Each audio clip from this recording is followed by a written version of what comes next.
নমস্কার। আর্থিক উন্নতিতে নানা রকম অসুবিধা হচ্ছে। অর্থ রোজগার করছেন কিন্তু বাড়িতে স্থায়ীভাবে থাকছে না। তাহলে অবশ্যই এই 5টি দ্রব্য আপনি আপনার বাড়িতে রাখুন।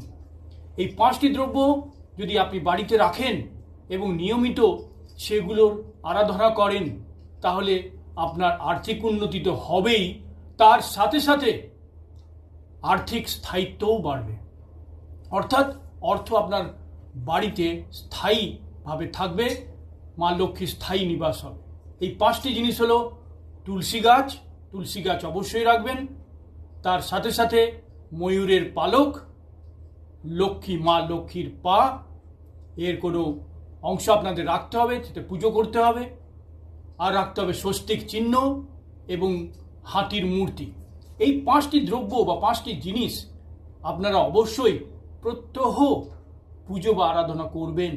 তুলসী গাছে জল এবং অন্যান্য যে অর্ঘ্য সেগুলো নিবেদন করবেন, হাতি মূর্তিতে প্রণাম করবেন, ময়ূরের পালক প্রণাম করবেন, স্বস্তিক চিহ্ন প্রত্যেক দিন আঁকবেন এবং বাকি যে দ্রব্যগুলো আছে সেগুলোরও পুজো আরাধনা করতে হবে।